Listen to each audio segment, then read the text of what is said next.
கிறிஸ்துவுக்குள் பிரியமுள்ள சகோதர சகோதரிகளை, நம்முடைய பிதாவாகிய தேவனாலும் கர்த்தராகிய இயேசு கிறிஸ்துவினாலும் கிருபையும் சமாதானமும் உண்டாவதாக என்கிற அன்பின் வாழ்த்துக்களையும் வணக்கத்தையும் உங்கள் அனைவருக்கும் தெரிவித்துக் கொண்டு, தேவனுடைய மிகுந்த கிருபையினாலே இந்த நல்ல நாளிலே நாம் ஒன்று சேர, தேவனுடைய மகா பரிசுத்தமான சகல பிரஸ்தாபத்தை பார்க்கிலும் அவர் மகிமைப்படுத்தி வைத்திருக்கிற மேன்மை அருமையுமான அவருடைய வார்த்தைகளை தியானிக்கும்படியாக தேவன் கொடுத்த இந்த நல்ல வாய்ப்புக்காக அவருக்கும் அவருடைய குமாரருக்கும் மகிமையை செலுத்திக் கொண்டு, கோத்தகிரி பகுதியில் இருக்கிற உங்கள் அன்பு சகோதர சகோதரனுடைய அன்பையும் வாழ்த்துக்களையும் தெரிவித்துக் கொள்கிறேன். அன்புக்குரிய சகோதர சகோதரிகளே, இன்னைக்கு நாம் பார்க்க போகிற பாடத்தின் தலைப்பு மீண்டும் சீர்தூக்கி பார்த்தல். மீண்டும் சீர்தூக்கி பார்த்தல். இது இன்னொரு வகையில் நம்ம சொல்லலாம்னா, மீண்டும் நம்மை நாமே ஆராய்ந்து பார்த்தல் அப்படின்னு கூட சொல்லலாம்.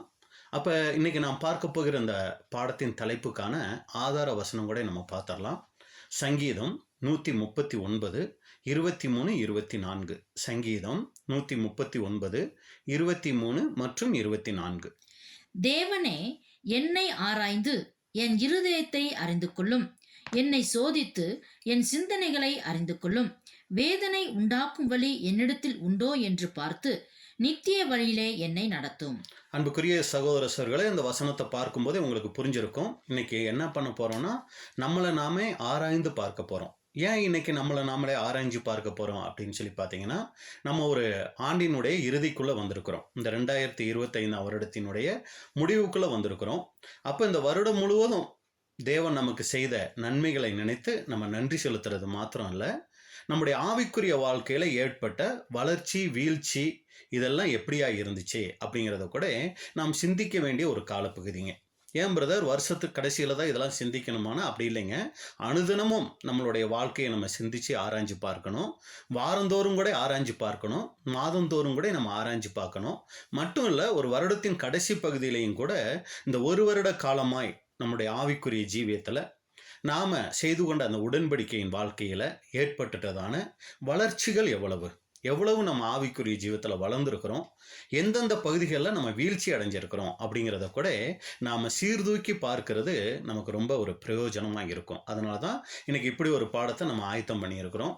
அப்போ அந்த ஆதார வசனத்தில் நம்ம பார்த்துட்டோம். தேவனே, என்னை ஆராய்ந்து என் இருதயத்தை அறிந்து கொள்ளும். என்னை சோதித்து என் சிந்தனைகளை அறிந்து கொள்ளும். வேதனை உண்டாக்கும் வழி என்னிடத்தில் உண்டோ என்று பார்த்து நித்திய வழியிலே என்னை நடத்தும். அப்போ நல்லா புரிஞ்சுக்கொள்ளணும், இது சங்கீதக்காரன் தேவனை நோக்கி அவருக்காக ஜெபிச்சிட்ட ஒரு காரியம்.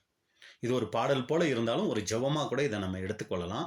இப்போ இதை படிக்கும்போதே நமக்கு தெரிஞ்சிருக்கும், இது மற்றவங்களை ஆராய்ஞ்சு பார்க்கக்கூடிய ஒரு நேரம் கிடையாதுங்க.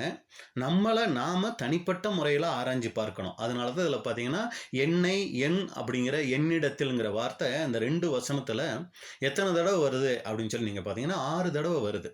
தேவனே, என்னை ஆராய்ந்து அப்படின்னு ஃபர்ஸ்ட், என் இருதயத்தை அறிந்து கொள்ளும் 2, என்னை சோதித்து 3, என் சிந்தனைகளை அறிந்து கொள்ளும் 4, வேதனை உண்டாக்கும் வழி என்னிடத்தில் உண்டோ 5, அடுத்து நித்திய வழியிலே என்னை நடத்தும். அப்போ கிட்டத்தட்ட பார்த்தீங்கன்னா 6 தடவையும் அந்த சங்கீதக்காரன் தன்னைத்தான் சொல்கிறாரே ஒழிய வேற யாரையும் என்ன பண்ணலன்னா அங்கே சுட்டி காமிக்கல. அப்போ இன்னைக்கு நம்ம பார்க்க போகிறோம், நம்ம ஒவ்வொருத்தரையும் குறித்து நம்ம என்ன பண்ண போகிறோம்னா, நம்ம சற்று நேரம் ஆராய்ச்சி பார்க்க போகிறோம். இந்த ஒரு வருடம் முழுவதும் நம்முடைய ஆவிக்குரிய ஜீவியத்தினுடைய வளர்ச்சி எவ்வளவா இருந்துச்சு, வீழ்ச்சி எவ்வளவா இருந்துச்சு அப்படின்னு கூட நம்ம பார்க்க போகிறோம். இப்போ ஒரு கேள்வியோடு நம்ம ஆரம்பிக்கலாம்.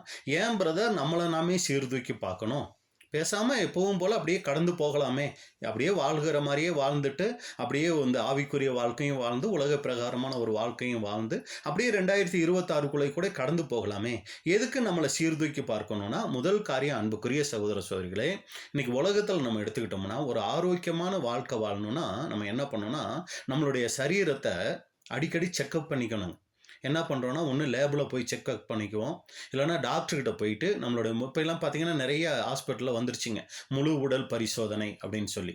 அப்போ முழுவதுமாக என்ன பண்ணுறதுன்னா, நம்மளை நாமளே பரிசோதனை பண்ணி கொள்கிறது. நம்ம சரீரத்தில் எங்கேயாவது நோய்கள் இருக்குதா, ஏதாவது பலகீனங்கள் இருக்கா, ஏதாவது நோய்கள் வர்றதுக்கான ஆயத்தமான குறிகள் இருக்கிறதா அப்படிங்கிறதையெல்லாம் நம்ம என்ன பண்ணுறோன்னா போய் செக்அப் பண்ணி அப்படி வரும்போதே அதுக்கான மருந்துகளை எடுத்து தயார் பண்ணிக்கிறோம். நம்மளை சரி பண்ணிக்கிறோம். இப்படி பார்த்தீங்கன்னா உலகத்தில் இன்னைக்கு பார்த்தீங்கன்னா சரீர ஆரோக்கியத்துக்கு செக்கப் இருக்குங்க, மெடிக்கல் செக்கப். அதே போல் அன்புக்குரிய சகோதரர்களே, ஆவிக்குரிய இந்த ஆரோக்கியத்துக்கும் கூட நாம் ஸ்பிரிச்சுவல் செக்கப் என்ன பண்ணோம்னா அடிக்கடி பண்ணிக்கொள்ள வேண்டியது ரொம்ப அவசியமாக இருக்குங்க. அதனால தான் இப்போ கூட நம்ம பார்க்குறோம், ஏன் நம்மளை சீர்தூக்கி பார்க்கணும்னா இது நம்மளுடைய ஆவிக்குரிய ஆரோக்கியத்துக்கு ரொம்ப அவசியமான ஒன்றா அங்கே இருக்குது. இது முதல் காரியம். ரெண்டாவது தான் ரொம்ப முக்கியமான ஒரு காரியம் என்ன அப்படின்னு சொல்லி பார்த்தீங்கன்னா, நல்லா கவனிங்க.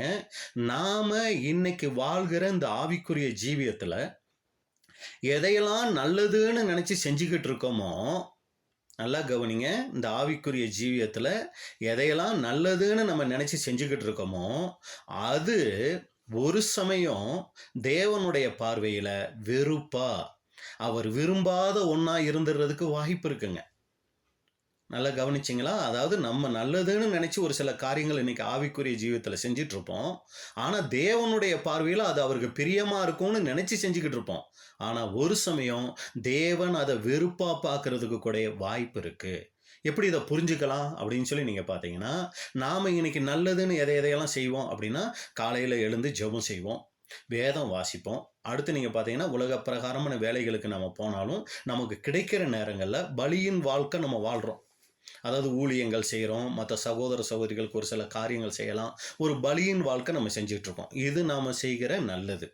அடுத்து நமக்கு வாய்ப்பு கிடைக்கும் போது சகோதர ஐக்கியத்தில் நம்ம என்ன பண்ணுறோம், கூடி வர்றோம். இது நம்ம செய்கிற நல்லது.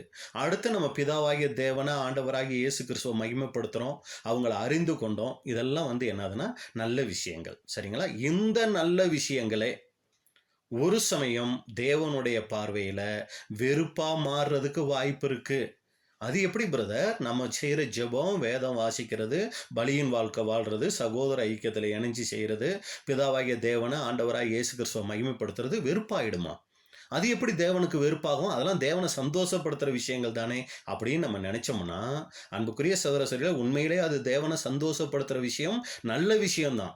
ஆனால் இதையெல்லாம் செய்கிற நாம நம்மளுடைய தனிப்பட்ட வாழ்க்கையில் அடுத்து மற்றவங்க கிட்ட நடந்துக்கிற விஷயத்தில் நம்ம தவறாக இருந்தோன்னு வைங்களேன், அங்கே தவறாக இருந்துக்கிட்டு ஆண்டவருக்கு நம்ம செய்யக்கூடிய இந்த காரியங்கள் எல்லாம் ஆண்டவருடைய பார்வையில் வெறுப்பாக இருக்கும்.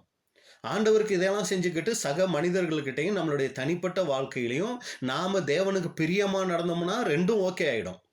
ஆனால் தனிப்பட்ட வாழ்க்கை சரியாக இல்லாமல் இருந்துக்கிட்டு நாம் ஜெபிச்சுக்கிட்டு நம்ம வேதத்தை வாசிச்சுக்கிட்டு ஊழியங்கள் செஞ்சுக்கிட்டு இருந்தோம்னா அது தேவனை துக்கப்படுத்தக்கூடியதா, அவருக்கு வெறுப்பாக கூட மாறிடும்.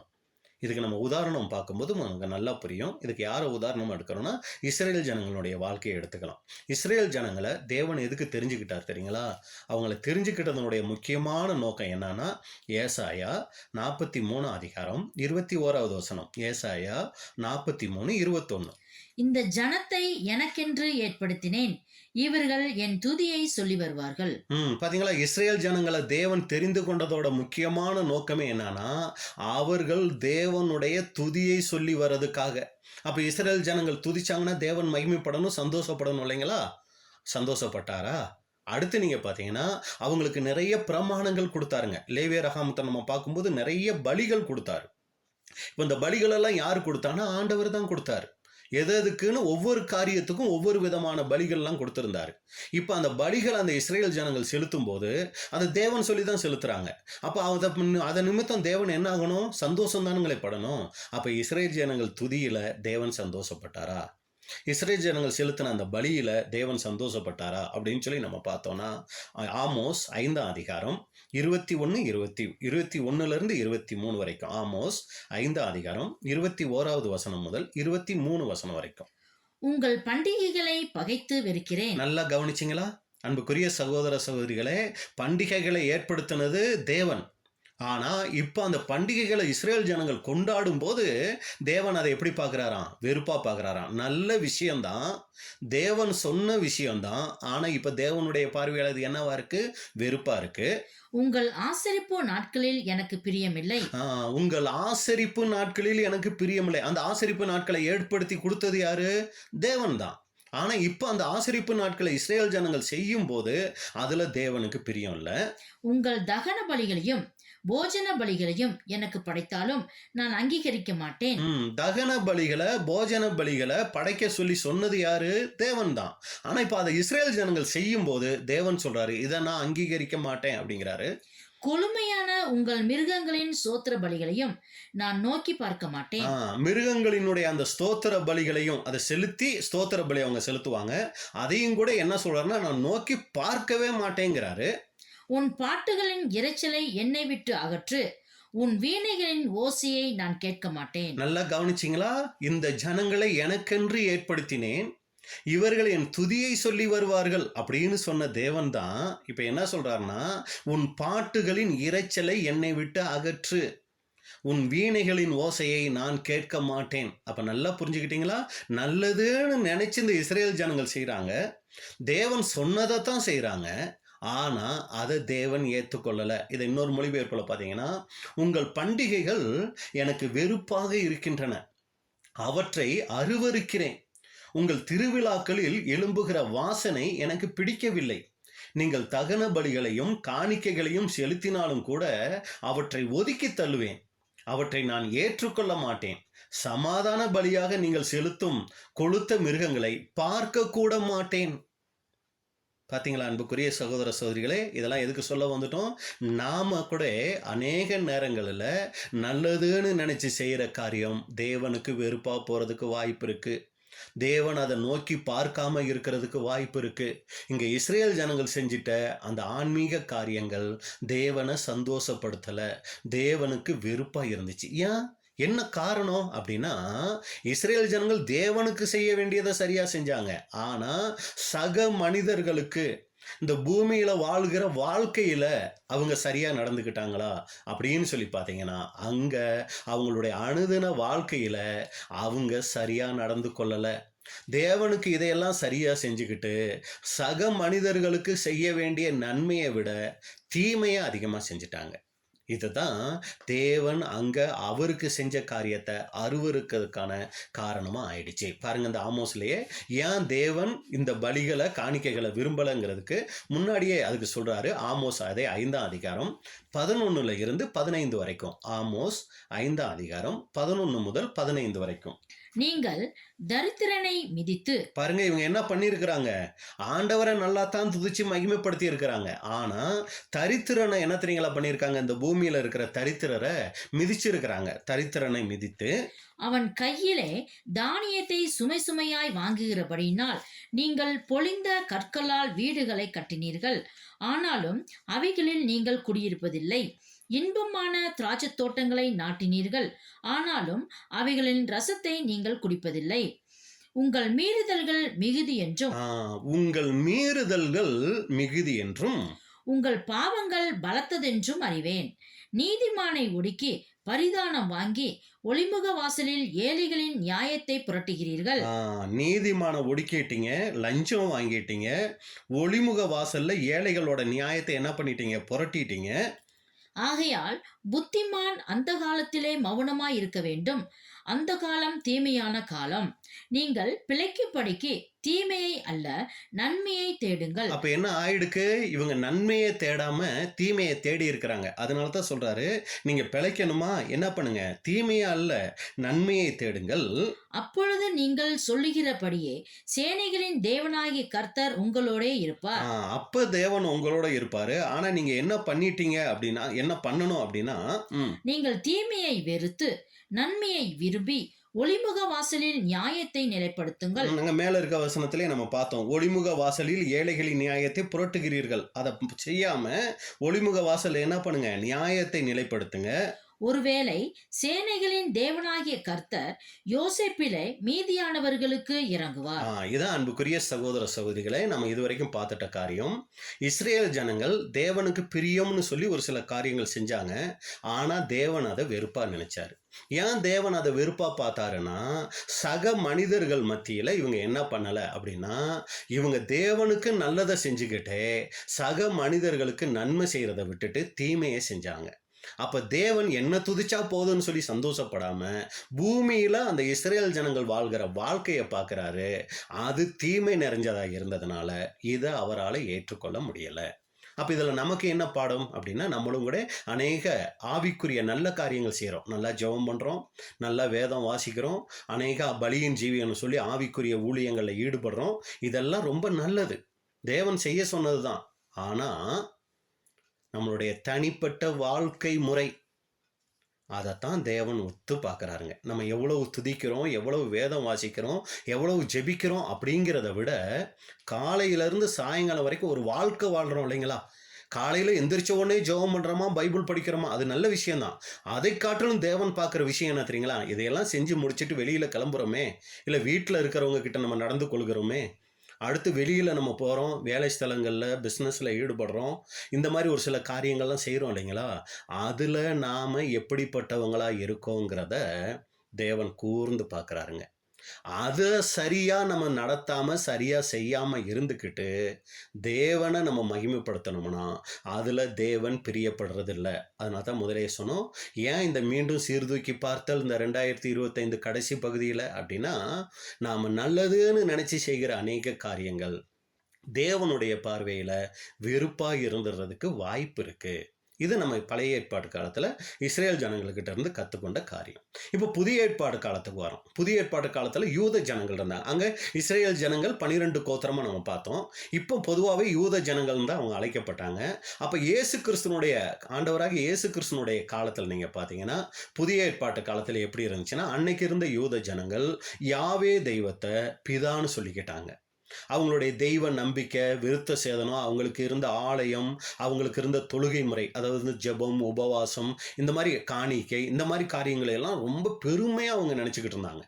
அது மட்டும் இல்லை, அவங்கக்கிட்ட இருந்த மத தலைவர்கள் இருக்காங்க பாருங்க, அவங்க ஜனங்கள் மத்தியில் மிகப்பெரிய மதிப்புள்ளவர்களாக இருந்தாங்க. தேவனுடைய பிரதிநிதிகள் இல்லைங்களா? பிரதான ஆசிரியராக இருக்கட்டும், பரிசேயர், சதுசேயர், வேதபாரகராக இருக்கட்டும், இவங்கெல்லாம் ஜனங்கள் மத்தியில் மிகப்பெரிய மதிப்போடு இருந்தாங்க. அவங்க தேவனுக்கு அடுத்த ஸ்தானத்தில் இருந்தாங்க. அவங்கள எப்படி தெரியுங்களா அந்த யூத ஜனங்கள் பார்த்தாங்க?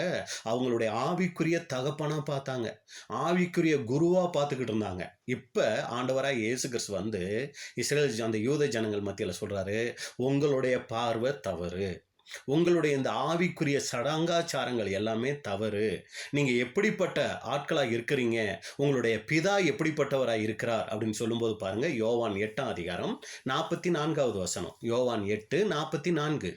நீங்கள் உங்கள் பிதாவாகிய பிசாசானவனால் உண்டானவர்கள், உங்கள் பிதாவினுடைய இச்சைகளின்படி செய்ய மனதாயிருக்கிறீர்கள். பாருங்க, போதும். அன்புக்குரிய சகோதர சகோதரிகளே, பாருங்க, இவங்க யாரை வழிபட்டுக்கிட்டு இருக்கிறாங்க? யாவே தெய்வத்தை வழிபட்டுக்கிட்டு இருக்கிறாங்க. யாவே தெய்வம் தான் எங்களுடைய பிதான்னு சொல்லிக்கிட்டு இருக்கிறாங்க. ஆனா இயேசு கிறிஸ்து வந்து சொல்றாரு, யாவே தெய்வம்லாம் உங்க பிதா கிடையாது. உங்க பிதா யார் அப்படின்னு சொன்னா பிசாசுங்கிறார். எவ்வளவு கோபம் வந்திருக்கும். இதனால தாங்க ஆண்டவராக இயேசு கிறிஸ்துவ அவங்க கொலை செய்கிற அளவுக்கு போனாங்க. இன்னைக்கு நம்மளும் கூட யாவே தேவனை அறிந்தவர்கள், ஆண்டவராக இயேசு கிறிஸ்துவை அறிந்தவர்கள்னு பெருமை பாராட்டிக்கிறோம் இல்லைங்களா? திடீர்னு யாராவது நம்ம மத்தியில் வந்து உங்கள் பிதா யார் தெரியுமா, பிசாசுன்னு சொன்னால் நம்ம எவ்வளோ கோவப்படுவோம். அப்போ அன்புக்குரிய சோதரிலே, இதுதான் அன்னைக்கு நடந்துச்சு. அன்னைக்கு இஸ்ரேல் ஜனங்கள், விசேஷமாக அந்த யூத ஜனங்கள் பார்த்தீங்கன்னா, தங்களை குறித்து அவ்வளோ பெரிய ஒரு பெருமையில் இருக்காங்க. பெரிய மதிப்புள்ளவர்களாக தாங்கள் எல்லாமே தேவனுக்கு பிரியமானவர்கள்னு நினச்சிக்கிட்டு இருக்கிறாங்க. ஆனால் இயேசு கிறிஸ்து வந்து சொல்கிறாரு, நீங்கள் உங்கள் பிதாவாகிய பிசாசானவனால் உண்டானவர்கள். வேறு மொழிபெயர்ப்பில் நீங்கள் பார்த்தீங்கன்னா, சாத்தானே உங்கள் தந்தை, உங்கள் தந்தையின் ஆசைப்படி நடப்பதே உங்கள் விருப்பம் அப்படின்னு சொல்லியிருக்கு. அப்புறம் பார்த்தீங்கன்னா மத்தேயு 5-6 அதிகாரங்களில் நீங்கள் பார்த்தீங்கன்னா அவங்களுடைய ஜெபத்தை கண்டித்து பேசுகிறாரு, அவங்க உபவாசத்தை கண்டித்து பேசுகிறார், அவங்க தொழுகை முறைகளில் இருக்கிற தவறுகளை எல்லாம் சுட்டி காட்டி பேசுகிறாரு. அது மாத்திரம் இல்லை, அன்னைக்கு ஜனங்கள் மத்தியில் ரொம்ப பிரபலமாக இருந்த பிரதான ஆசிரியராக இருக்கட்டும், வேத பாரகராக இருக்கும், பரிசேயராக இருக்கட்டும், அவங்களையெல்லாம் பார்த்து என்ன தெரியுங்களா சொன்னார்? மத்தேயு 23 அதிகாரத்தில் மாய்மாலக்காரரே மாய்மாலக்காரரேன்னு சொன்னாருங்க. அவங்க செஞ்ச ஊழியத்தை எல்லாம் கடுமையாக விமர்சிச்சாருங்க. ஒருவனை உங்கள் மார்க்கத்தான் ஆக்கும்படி நீங்கள் என்ன பண்ணுறீங்கன்னா, சமுத்திரத்தை கடலையெல்லாம் கடந்து போயிட்டு நீங்கள் என்ன பண்ணுறீங்கன்னா, மலைகளையெல்லாம் கடந்து போய் ஒருத்தனை உங்கள் மார்க்கத்தான் ஆக்குறீங்க. அப்படி உங்கள் மார்க்கத்தான் ஆக்கின பின்னாடி அவனை ரெட்டிப்பாய் நரகத்தின் மகன் ஆக்குகிறீர்கள்னார். சரிங்களா? அப்போ அன்புக்குரிய சகோதர சகோதரிகளே, இங்கே பாருங்க, அன்னைக்கு இஸ்ரேல் ஜனங்கள் தங்களை தேவனுக்கு பிரியமான ஜனங்கள் நினைச்சாரு. ஆனால் தேவன் அவங்களுடைய ஆசரிப்புகளை வெறுத்தார். புதிய ஏற்பாட்டு காலத்துல ஆண்டவராய் இயேசு கிறிஸ்துவின் காலத்துல இருந்த யூத ஜனங்களும் தங்களை ரொம்ப பெருமை உள்ளவர்களா நினைச்சாங்க. ஆனா தேவன் என்ன தெரியுங்களா பண்ணாரு? அவங்களுடைய எல்லா விதமான காரியங்களையும் அங்க எப்படி பண்ணாருன்னா, தேவன் வெறுக்கிறாருங்கிறத சுட்டி காமிச்சாரு. அடுத்து அப்போஸ்தலன் பவுல் இந்த யூதர்களை குறித்து சொல்லும்போது என்ன தெரியுங்களா சொன்னாரு? இவங்க தேவனை அறிஞ்சிருக்கோம்னு சொல்லி ரொம்ப பெருமையா நினைச்சுக்கிட்டு இருந்தாங்க. அதை பத்தி அவர் சொல்லும்போது தீத்து 1 அதிகாரம் 16 மற்றும் 17. தீத்து 1 16 மற்றும் 17. அவர்கள் தேவனை அறிந்திருக்கிறோம் என்று அறிக்கை பண்ணுகிறார்கள், கிரியைகளினாலோ அவரை மறுதலிக்கிறார்கள். அவர்கள் அருவருக்கப்படத்தக்கவர்களும் கீழ்ப்படியாதவர்களும் எந்த நற்கிரியையும் செய்ய ஆகாதவர்களுமாய் இருக்கிறார்கள். அன்புக்குரிய சகோதர சகோதரிகளை கவனிச்சிங்களா? இது நமக்கே சொல்ற மாதிரி இருக்கும் பாருங்க. அவர்கள் தேவனை அறிந்திருக்கிறோம் என்று அறிக்கை பண்ணுகிறார்கள், நம்மள மாதிரிதான். கிரியைகளினாலோ அவரை மறுதலிக்கிறார்கள். அப்ப பிதாவாகிய தேவனை அறிந்திருக்கிறோம், ஆண்டவராகிய இயேசு கிறிஸ்துவை அறிஞ்சிருக்கோம்னு சொல்றோமே, நம்மளுடைய அனுதின வாழ்க்கை முறை எப்படிப்பட்டதா இருக்கு? அவங்க மகிமைப்படுற மாதிரி இருக்கா? கிரியைகளினால நாம அவங்கள மறுதலிக்கிறோமா? ஏன்னா இயேசு கிறிஸ்து அதான் சொன்னாரு, நீங்க என்னமோ பிதாவாகிய தேவன்னு சொல்லி யாவே தெய்வத்தை சொல்லிக்கிட்டு இருக்கிறீங்க, ஆனா உங்க தெய்வம் யாரு தெரியுமா? பிசாசு. ஏன்னா நீங்க வெளிப்படுத்துகிற கிரியைகள் எல்லாமே பிசாசின் கிரியைகளா இருக்கு. பொய், வஞ்சகம், பெருமை, ஏமாற்றுத்தனம், மற்றவங்களை மன்னிக்க முடியாத தன்மை, அகம்பாவம், கசப்பு. சரிங்களா? இந்த மாதிரி குணங்கள் எல்லாம் யாருடையது? சாத்தானுடையது. அப்ப யாவே தெய்வத்தை வழிபடுறேன்னு சொல்லிக்கிட்டு இந்த குணங்களை ஒருத்தர் வச்சுக்கிட்டு இருந்தாங்கன்னா அவங்களுடைய அப்பா யாரு? நம்மளை நாமளே சிந்திச்சு பார்க்கணுங்க. அன்னைக்கு இஸ்ரேல் ஜனங்கள் அப்படி இருந்ததை அன்னைக்கு ஆண்டவராகி இயேசு கிறிஸ்து சுட்டி காமிச்சாரு. இங்க அப்போஸ்தலன் பவுல் சொல்றாரு, தேவனை அறிஞ்சிருக்கோன்னு சொல்லி அறிக்கை பண்றீங்க, ஆனா உங்க கிரியைகளை பார்த்தா அது பிதாவாகிய தேவனை மறுதலிக்க கூடியதா இருக்குதே.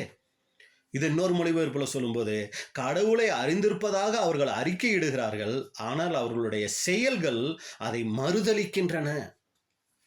இன்னைக்கு ஒரு சமயம் அன்புக்குரிய சகோதர சகோதரிகளே, நம்மள யாரையாவது ஒருத்தரை பார்த்து இந்த வார்த்தையை சொல்லிட முடியுமா? இல்ல, அவங்க பிதாவாகிய தேவனை அறிஞ்சிருக்காங்க, அதுக்குரிய வாழ்க்கை அவங்க வாழ்றாங்க. இல்லைன்னா அதுக்குரிய வாழ்க்கை வாழ்றதுக்கு பிரயாசம் எடுத்துட்டு இருக்கிறாங்க. அதுக்காக அவங்க ரொம்ப அழுகுறாங்க, ரொம்ப கஷ்டப்படுறாங்க. நான் பிதாவாகிய தேவனை அறிஞ்சிருக்கேன், ஆண்டவராகிய இயேசு கிறிஸ்துவை அறிஞ்சிருக்கேன், அவங்களுக்கு பிரியமான ஒரு வாழ்க்கை வாழணுங்கிறதுக்கு அவங்க ரொம்ப பிரயாசம் எடுக்கிறாங்க. அந்த மாதிரியாவது நம்ம ஒரு சாட்சி வாங்குவோமா?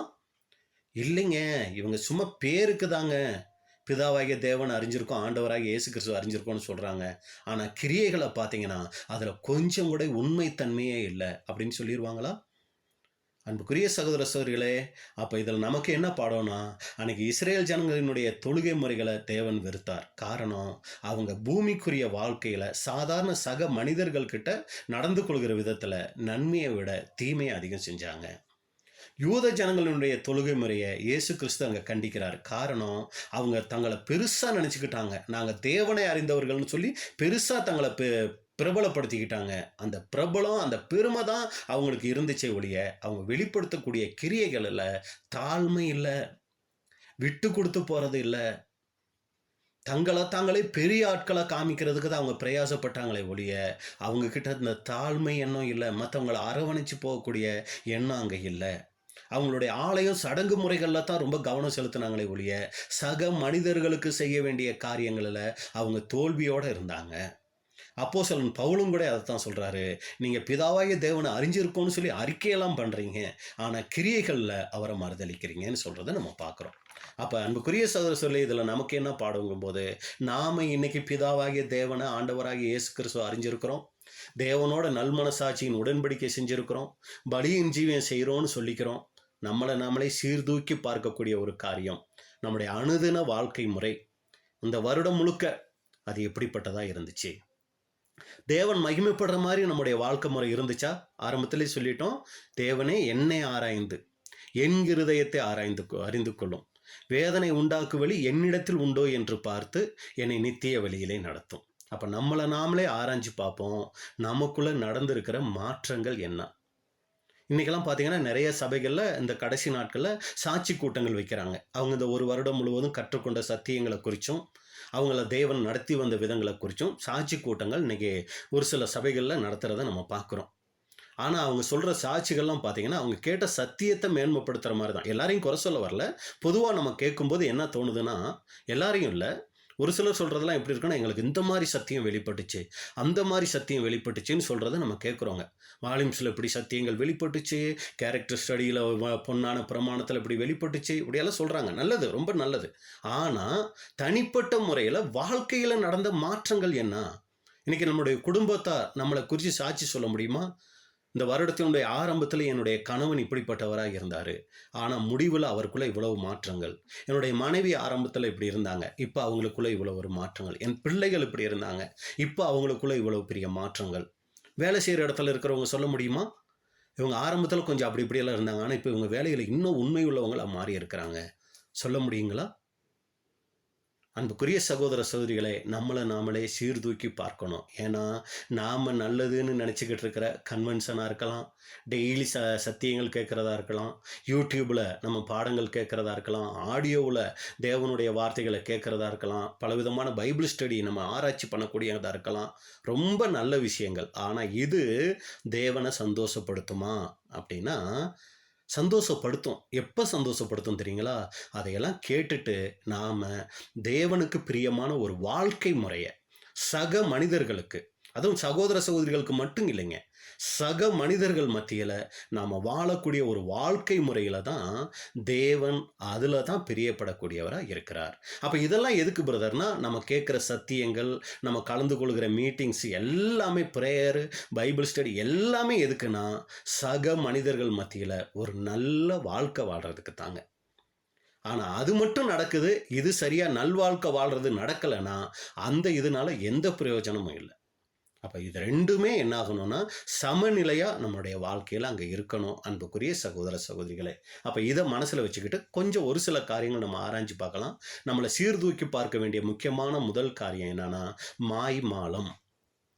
இன்னைக்கு பொதுவாக நீங்கள் பார்த்தீங்கன்னா மற்ற மதத்தினர் இருக்காங்க இல்லைங்களா, அவங்க எல்லாரையும் விட கிறிஸ்தவர்களாகிய நம்மக்கிட்ட காணப்படுகிற முக்கியமான ஒரு காரியம் என்ன தெரியுங்களா? மாய்மாலங்க.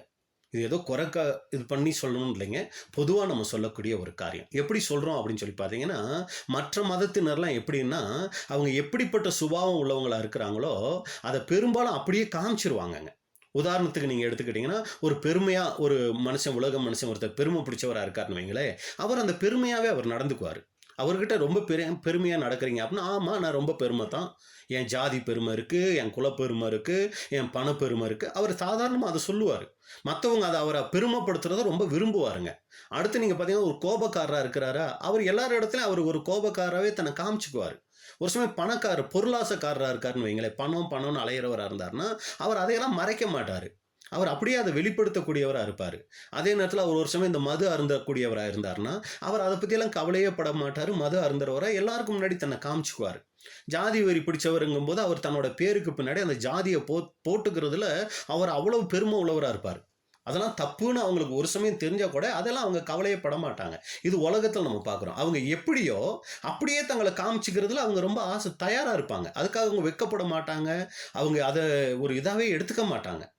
ஆனால் அன்புக்குரிய சகோதர சகோதரிகளே, தேவனுடைய பிள்ளைகள்னு சொல்லிக்கிற நாம பார்த்தீங்கன்னா ஒரு தூய்மையான வாழ்க்கையை குறித்து, பரிசுத்தமான வாழ்க்கையை குறித்து, பாவத்திலேருந்து மனம் திரும்புறதை குறித்து ரொம்ப அதிகமாக பேசுவோம், சரிங்களா? அப்படி பேசிட்டு வாழுவோம் பார்த்தீங்களா? அப்படி வாழும்போது நம்முடைய வாழ்க்கையில் என்னன்னா அப்படி சரியாக வாழ முடியாது. இப்போ ஒருத்தர் உடன்படிக்கை செஞ்சு ஞானஸ்நானம் எடுத்து சத்தியத்துக்குள்ளே வந்துட்டார், அவர் இனி இப்படித்தான் வாழணும்னு ஆசைப்படுறாருன்னு வச்சுக்கோமே, தப்பு கிடையாது. ஆனால் அப்படியே முழுக்க அவரால் வாழ முடியுமானா வாழ முடியாது. நிறைய தோல்விகள் அவருடைய வாழ்க்கையில் வரும். ஏன்னா தோல்விகள் வர்றது ரொம்ப நல்லது, அது தேவனை அனுமதிக்கிறது. அப்போ தான் நமக்குள்ளே இருக்கிற பெருமை போகுங்க. ஒரு சமயம் தோல்விகளே இல்லாமல் நம்ம ஒரு கிறிஸ்தவ வாழ்க்கையை ரொம்ப சிறப்பாக வாழ்ந்துட்டோம்னு வைங்களேன், அதே நமக்கு பெருமையை கொண்டு வந்துடும். அதனாலேயே தேவன் என்ன பண்ணுவார்னா ஒரு சில தோல்விகளை நம்முடைய வாழ்க்கையில் அனுமதிப்பார். ஏன்னா மற்றவங்களை நம்ம நியாயம் தீர்க்காமல் இருக்கிறதுக்கு, ரெண்டாவது நமக்குள்ளே அந்த பெருமை வராமல் இருக்கிறதுக்கு ஒரு சில தோல்விகளுக்குள்ளே போவோம். அப்போ தான் மற்றவங்க என்ன ஆகுவாங்கன்னா அந்த தோல்விகளுக்குள்ளே மற்றவங்க போகும்போது, ஆமாம் பிரதர் இதெல்லாம் கொஞ்சம் கஷ்டம்தான், ரொம்ப ப்ரேயர் பண்ணி ரொம்ப சிரமம் எடுத்து தான் இந்த ஒரு நிலைமைக்கெல்லாம் வரணும் அப்படின்னு நம்ம ஆலோசனை சொல்கிறதுக்கும் அது ஆசீர்வாதமாக இருக்கும். அந்த தோல்வியே தேவன் ஆசீர்வாதமாக மாற்றுவார், அந்த தீமையே கூட ஒரு சில நேரங்களில் நன்மையாக மாறும். ஆனால் இப்படித்தான் வாழணும்னு பெருசாக பேசிட்டு நம்மளால் வாழ முடியலைங்கும் போது நம்ம அதை ஒத்துக்க மாட்டோம் பாருங்க. என்ன தெரியுங்களா பண்ணிடுவோம், நம்ம ஒத்துக்காம அப்படி வாழ்கிற மாதிரியே என்ன தெரியுங்களா பண்ணிடுவோம், மாய்மாலம் பண்ணிடுவோம். அங்கே தாங்க பிரச்சனை. நமக்குள்ள தவறுகள் வர்றது இயற்கை. ஆமாம், நான் அப்படித்தான் ஒரு சில நேரங்கள் எனக்கு அந்த மாதிரி கோபங்கள் வந்துடுது, நான் அந்த மாதிரி ஒரு சில தவறுகளுக்குள்ளே போயிடுறேன், எல்லை மீறி ஒரு சில நேரங்களில் நான் பேசிடுறேன் அப்படின்னு நம்ம ஒத்துக்க மாட்டோம். என்ன தெரியுங்களா பண்ணிடுவோம், அதை மூடி மறைக்கிறதுக்கான வேலைகள் செஞ்சிருவோம். அப்பதான் தேவன் என்ன தெரியுங்களா பண்றாரு, அதை மிகப்பெரிய ஒரு வெறுப்பா பார்த்துருவாருங்க. அதை சகோதரர் சொல்லும்போது நாம அந்த நல்ல விதமா இருக்கிற மாதிரி நம்ம நடிப்போம் பார்த்தீங்களா, உண்மையிலேயே நம்ம அப்படி இல்லை, ஆனா நம்ம அப்படி இருக்கிறவங்களா நடிச்சிருவோம் அப்படிங்கிறாரு. அப்ப அன்புக்குரிய சகோதர சகோதரிகளே, இந்த கடந்த வருடங்களில் கடந்த நாட்களில் அது போல ஒரு மாயமான வாழ்க்கையை தொடர்ச்சியா நம்ம செஞ்சுக்கிட்டு இருக்கிறோமா? என்ன தெரியுங்களா பிரச்சனை, இப்படி தொடர்ச்சியாக செய்ய ஆரம்பித்தோன்னு வைங்களே, அந்த ஒரு மாய்மாலமா கொஞ்ச நாள் ஆக ஆக ஆரம்பத்தில் அந்த மாய்மாலம் பண்ணும்போது மனசு குற்றப்படுத்தும். பாரு நீ இப்படி சொல்கிற, ஆனால் நீ பாரு இப்படியெல்லாம் வாழ்கிற பார்த்தியா அப்படின்னு குற்றப்படுத்துங்க. போக போக நம்ம அதையே கண்டினியூ பண்ணும்போது என்ன தெரியுங்களா ஆகிடும், மனசாச்சு கூர் மழுங்கிருங்க. அப்போ நம்ம இப்படி வாழ்கிறதே என்ன ஆகிடும்னா, ஒரு சாதாரண புது சிருஷ்டியின் வாழ்க்கை தான் இது அப்படின்னு நினச்சிக்கிட்டே அப்படி வாழவே ஆரம்பிச்சிருவோம். பொய் பேசக்கூடாது, உண்மையா இருக்கணும்னு பிரசங்கம் பண்ணிடுவோம். ஆனால் தனிப்பட்ட வாழ்க்கையில் ஏகப்பட்ட பொய்யா நடந்துக்குவோங்க, உண்மையா இருக்க மாட்டோம். ஆனால் அந்த உண்மையா இல்லையேங்கிற உணர்வே நமக்கு வராது. ஏன்னா ஆரம்பத்தில் கொஞ்ச நாள் வரும், அதுக்கப்புறம் நம்ம அப்படியே நடக்க நடக்க என்ன ஆகிடும்னா, எல்லாரும் அப்படித்தானே, அது ஒரு தவறுங்கிற எண்ணமே நம்மளை விட்டு போயிடுங்க. தீமை பேச்சுகள் பேசக்கூடாது அப்படிங்கிறது நம்ம மனசுக்குள்ள இருக்கும். ஆனால் இப்போ ஆரம்பத்தில் அது கண்டித்து உணர்த்தும். ஆனால் போக போக அதையே பேசி பேசி பழகிடுவோமா, எவ்வளவு சத்தியம் கேட்டாலும் நான் தீமை பேச்சு பேசுகிறேனேங்கிற உணர்வு வரவே வராதுங்க. ஒரு சமயம் நம்ம மெசேஜ் கொடுக்கக்கூடியவங்க, சப்ஜெக்ட் கொடுக்கக்கூடிய சகோதரர்களாக இருக்கிற பட்சத்தில் சப்ஜெக்ட் பார்த்தீங்கன்னா அப்படி பயங்கரமாக இருக்கும். ஆனால் தனிப்பட்ட வாழ்க்கையில் அந்த பேசினபடி வாழுவோமான்னு பார்த்தா நிச்சயமாக மிகப்பெரிய தோல்வி இருக்குங்க. இதுக்கு பேர் தான் அன்புக்குரிய சகோதர சகோதரிகளே மாய்மாலம். சபைக்கு வந்தால் ஒரு மாதிரி, வீட்டுக்கு போனால் ஒரு மாதிரி. இப்படி ஒரு வாழ்க்கை நம்மக்கிட்ட காணப்படுதா? இப்படி நாம் இருந்துக்கிட்டு நம்ம தேவனுக்கு பிரியமான ஒரு வாழ்க்கை வாழ்கிறோம்னு நினச்சோம்னா நம்மளை நாமளே ஏமாற்றிக்கிறோம். இந்த 2025 2026 தேவன் நமக்கு கூட்டி கொடுத்தாலும் அதனால் எந்த பிரயோஜனமும் இல்லை அன்புக்குரிய சகோதர சகோதரிகளே. வீட்டில் சரியாக ஜெபிக்கவே மாட்டார். ஆனால் அந்த சகோதரருக்கு சபையில் ஜெபிக்க வாய்ப்பு கொடுத்தா அப்படி ஜெயிப்பார். ஏன்னா நான் தானே ஒரு பெரிய ஜெப வீரன்னு காமிச்சிக்கணும். இதுதாங்க மாய்மாலம். பைபிளையே வீட்டில் தொடமாட்டார், ஆனால் பைபிளை பற்றி அதிகமாக பேசுவார். இப்படியெல்லாம் பைபிள் படிக்கணும்னு சொல்லி அதிகமாக பேசுவார். இதுதான் அன்புக்குரிய சகோதரர்களே மாய்மாலம். அப்போ இப்படிப்பட்ட மாய்மாலமான வாழ்க்கை தேவ பிள்ளைகளான புது சிருஷ்டிகளான நம்ம மத்தியில் காணப்படுதாங்கிறத நாமளே சிந்திச்சு பார்க்கணும். நாம் அநேக சத்தியங்கள் கேட்டுட்டோம், இதுபோல் ஒரு வாழ்க்கை வாழ்கிறோமாங்கிறத நாமளே சீர்தூக்கி பார்க்கணும் அன்புக்குரிய சகோதர சகோதரிகளை. அப்போ இந்த 2025 வருடத்தின் இந்த கடைசி பகுதியில் நாமளே ஒரு கேள்வி கேட்டு பார்ப்போம். நம்முடைய வாழ்க்கை முறை தேவனுடைய பார்வையில் மாய்மாலமாக இருந்துருதா? என்ன பண்ணணும் பிரதர்? ஒத்துக்கணும், அதுதான் முக்கியம். தேவ சமூகத்தில் போய் ஆமாப்பா நிறைய நேரங்களில் ஒரு மாய்மாலமான ஒரு வாழ்க்கை நான் வாழ்ந்துட்டேன், நம்ம ஒத்துக்கிட்டு பாருங்கப்பா என்னால் இந்த மாய்மாலமான வாழ்க்கையை விட முடியலை, நான் ஒரு நடிகனாகவே இருந்துகிட்ருக்கிறேன், நடிகையாகவே இருந்துக்கிட்டு இருக்கிறேன், ஆனால் இதிலிருந்து நான் விடுதலை ஆனால் தானே உங்கள் பிள்ளையாக இருக்க முடியும். நான் உங்கள் பேரை சொல்லலாம், உங்களை நான் மகிமைப்படுத்தலாம், ஆனால் இயேசு கிறிஸ்து சொன்ன மாதிரியே நீங்கள் உங்கள் பிதாவாகிய பிசாசானவனால் உண்டானவர்கள்னு சொல்லிடக்கூடாது இல்லையா? நான் ஒரு மாய்மால வாழ்க்கை வாழ்ந்தேன்னா என்னுடைய தகப்பன் பிசாசு ஆகிடுறதுக்கு வாய்ப்பு இருக்கே, அதனால் என்னை இதிலிருந்து விடுதலை செய்யுங்கப்பா. எத்தனை சகோதரிகள் ஆவிக்குரிய ஜீவத்துக்கு வந்த சகோதரிகள் தன்னுடைய கணவன்கிட்ட நடிச்சிட்டு இருக்கிறாங்க தெரியுங்களா? எத்தனை சகோதரர்கள் தன்னுடைய மனைவி கிட்ட நடிச்சுக்கிட்டு இருக்காங்க தெரியுங்களா? ஆவிக்குரிய வேடம் போட்டவங்களா இருந்துட்டு இருக்கிறாங்க தெரியுங்களா? இன்னைக்கு சாதாரணமாக சொல்லணும்னா கணவனுடைய ஃபோனை மனைவியினால ஓப்பன் பண்ண முடியாது, பாஸ்வேர்டு போட்டு வச்சிருக்கிறார். எங்க அவங்க ஃபோன் உள்ள பார்த்துருவாங்களோ, அதே மாதிரி மனைவியுடைய ஃபோனை கணவன் ஃப்ரீயாக ஓப்பன் பண்ணி பார்க்க முடியாதுங்க. அவங்க பாஸ்வேர்டு போட்டு இது என்னுடைய தனி சுயாதீனம், என் ஃபோனையெல்லாம் என்னோட அனுமதி இல்லாமல் பார்க்கக்கூடாது. அது ஒரு வகையில் சரியான வார்த்தை போல இருந்தாலும் காரணம் என்ன? இப்படியெல்லாம் நம்ம இருந்து கொண்டு நம்ம வந்து ஒரு சிறந்த குடும்ப வாழ்க்கை வாழ்கிறோம், தேவனுக்கு பிரியமான வாழ்க்கை வாழ்கிறோம் அப்படின்னு நினைச்சோம்னா, அன்புக்குரிய சகோதர சகோதரிகளே, வேற யாரையும் நம்ம ஏமாத்தலை. தேவனையும் ஏமாற்ற முடியாது, ஆண்டவராகிய இயேசு கிறிஸ்துவையும் நம்ம ஏமாற்ற முடியாது. சகோதர சகோதரிகள் வேணா ஏமாத்துறதா நினைச்சுக்கலாம், ஆனா நம்மளை நாம ஏமாத்திக்கிட்டு இருக்கோங்க. வேற யாரையும் நம்ம ஏமாத்தலை. சிந்திச்சு பார்க்கணும் அன்புக்குரிய சகோதர சகோதரிகளே, நம்மளுடைய வாழ்க்கையிலே மாய்மாலம் காணப்படுகிறதா? இரண்டாவது நம்ம சிந்திக்க வேண்டிய, சீர்தூக்கி பார்க்க வேண்டிய காரியம் தேவ உறவு. நாம பிதாவாகிய தேவனை அறிஞ்சுக்கிட்டோம், ஆண்டவராகிய இயேசு கிறிஸ்துவை அறிஞ்சுக்கிட்டோம், மகா பரிசுத்தமான விசுவாசத்துல இருக்கோம்னு சொல்லிக்கிறோம். கடந்த நாட்களில் இந்த 2025 வருடம் முழுவதும் தேவனுக்கும் நமக்குமான உறவு எப்படிப்பட்டதாக இருந்துச்சு? வெறும் பெயர் அளவுல அந்த உறவு இருக்குதா, இல்ல அனுபவ ரீதியா அந்த உறவு இருக்குதா? உங்களுக்கு அது புரிஞ்சான்னு தெரியல. வெறும் பேரளவுல தேவனுக்கும் நமக்கும் உறவு இருக்குதா, இல்ல அனுபவ ரீதியா அந்த உறவு இருக்குதா? அது எப்படி பிரதர் அனுபவ ரீதியா அப்படின்னு சொல்லி பார்த்தீங்கன்னா, இப்போ ஒரு சகோதரன் இருக்காருன்னு வைங்க, எக்ஸ், இல்லை என்னையே எடுத்துக்கங்களேன், நான் இருக்கேன். இப்போ என்னை பற்றி உங்களுக்கு என்ன தெரியும் அப்படின்னா, என் பேர் தெரியும், என் ஊர் தெரியும், இன்னும் ஒரு சில விஷயங்கள் வேணா என்னை பற்றி நீங்கள் ஒரு சில காரியங்கள் பேசுகிறத வச்சு நீங்கள் தெரிஞ்சிருக்கலாம். ஆனால் என்னுடைய மனைவிக்கு என்னை குறித்து தெரிஞ்சிருக்கிற விஷயம் எல்லாமே உங்களுக்கு தெரியுமா அப்படின்னு சொல்லி பார்த்தீங்கன்னா தெரியாது. ஏன்னா அவங்க எப்போவுமே கூடவே இருக்கிறவங்க. அவங்களுக்கு என்னென்ன எனக்கு பிடிக்கும், என்னென்ன சாப்பாடு விஷயங்களில் பிடிக்கும், எந்த மாதிரி ட்ரெஸ் பண்ணுறது பிடிக்கும், இப்படி நிறைய விஷயங்கள் சொல்லிக்கிட்டே போகலாம். இது அவங்களுக்கு என்னை குறித்து தெரிஞ்ச அளவுக்கு மற்றவங்க யாருக்கும் தெரிஞ்சிருக்க வாய்ப்பில்லை. காரணம் என்னது? அவங்க தான் என்னோட உறவில் இருக்காங்க. மற்றவங்களாம் என்னன்னா ஒரு சகோதர ஐக்கியத்தில் கொஞ்சம் தூரத்தில் இருக்கிறாங்க. அவங்களுக்கு அவங்களுக்கு என்ன குறித்து தெரிஞ்ச விஷயத்தை விட மனைவிக்கு தெரிஞ்சது அதிகமாக இருக்கும். அப்போ இதை எதுக்கு சொல்ல வரோன்னா, இன்னைக்கு தேவனுக்கும் நமக்கும் இருக்கிற உறவு எப்படிப்பட்டதா இருக்குது? பேரளவில் வேதத்தில் இருக்கிறத வச்சும், அடுத்து சகோதரிகள் மூலமாக கேட்குற சத்தியத்தை வச்சும் தேவன் இப்படிப்பட்டவர், இயேசு கிறிஸ்து இப்படிப்பட்டவர், இது மட்டும்தான் நமக்கு தெரியுங்களா? இல்லை தனிப்பட்ட வாழ்க்கையில் தேவனுக்கு இதெல்லாம் பிடிக்காது, இதெல்லாம் பிடிக்கும் அப்படிங்கிறத தனிப்பட்ட வாழ்க்கையில் நம்ம எவ்வளவு ருசிச்சிருக்கோம்? தனிப்பட்ட முறையில் தேவனுக்கும் நமக்குமான உறவு எந்த அளவுக்கு இருக்குது? தேவனுக்கு எது பிடிக்கும் எது பிடிக்காது என்னுடைய தனிப்பட்ட வாழ்க்கையில் எந்த அளவுக்கு உணர்ந்திருக்கோம்? நம்ம தனிப்பட்ட வாழ்க்கையில் தேவன் எந்த அளவுக்கு நம்மளை தனிப்பட்ட முறையில் பேசியிருக்கிறார்? இதை எப்படி புரிஞ்சுக்கலாம் அப்படின்னு சொல்லி பார்த்தீங்கன்னா, யோசேப்பு எடுத்துக்கலாங்க. பழைய ஏற்பாட்டு முற்பிதா இருக்கார் இல்லைங்களா, யோசேப்பு. இவருடைய வாழ்க்கையில் பார்த்தீங்கன்னா நியாயப்பிரமாணம் கிடையாதுங்க. இவர்களுக்கு யாருமே சத்தியத்தை சொல்லக்கூடிய, தேவனுக்கு இதெல்லாம் பிடிக்கும் பிடிக்காதுன்னு சொல்ல ஆலோசனை சொல்லக்கூடிய யாருமே கிடையாதுங்க. இவர் சின்ன வாலிப வயசு, கிட்டத்தட்ட ஒரு 17 வயசுல இவர் என்ன ஆயிட்டார்னா, எகிப்து தேசத்துக்கு வந்துடுறாரு, அடிமையாக வந்துடுறாரு. இப்போ எகிப்து தேசத்தில் இவர் இருந்துகிட்டு இருக்கிறாரு. சூழ்நிலைகளே வேற தலைகீழாக மாறி இருக்கு, அட்மாஸ்பியரே மாறி இருக்குது. அப்பா கிடையாது, கூட ஆலோசனை சொல்றதுக்கு கண்டிச்சு வளர்க்க அம்மா கிடையாது, தம்பி ஏதாவது தப்பு பண்ணா எச்சரிக்கிறதுக்கு சகோதரர்கள் கிடையாது, சரிங்களா?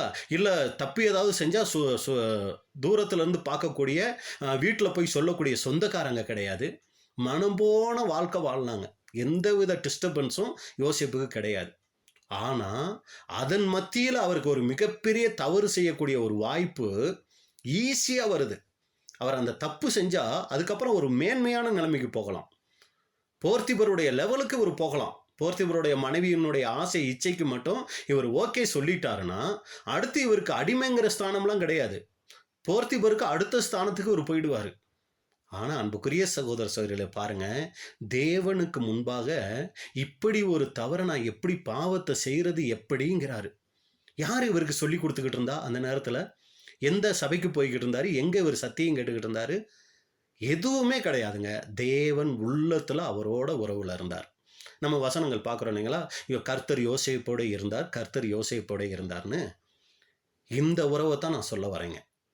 நம்ம தனிப்பட்ட முறையில் சத்தியங்கள் கேட்கலாம், படிக்கலாம், வைக்கலாம். ஆனால் தேவனுக்கும் நமக்கும் தனிப்பட்ட முறையில் ஒரு உறவு இருக்கணுங்க. அது நம்ம நடக்கும்போது நம்மளோட பேசும், நம்ம உட்கார்ந்து இருக்கும்போது நம்மளோட பேசும், நம்ம உலக காரியங்களை ஈடுபட்டு இருக்கும்போதும் கூட அது நம்மளோட பேசுங்க. அப்படிப்பட்ட ஒரு தனிப்பட்ட உறவை நாம் இன்னைக்கு நம்ம வச்சுக்கிட்டு இருக்கிறோமா? இல்லை தேவனுக்கும் நமக்கு இருக்கிற உறவு பேரளவில் இருக்கா? இன்னைக்கு ஒரு சில வீடுங்களில் பார்த்தீங்கன்னா அப்பா மகன் இருப்பாங்க, ஆனால் ஒருபோதும் அப்பா மகன்கிட்ட பேசவே மாட்டார். மகனும் அப்பா கிட்ட பேசவே மாட்டார். ஆனால் வெளியே போகிற இடத்துல உங்கள் அப்பா யாருன்னு கேட்டால் இந்த பையன் வந்து அவங்க அப்பா பேரை சொல்லிக்கிட்டே இருப்பார். எல்லா இடத்துலையும் அவரோட பையன் நான், அவரோட பையன் நானுன்னு சொல்லுவார்.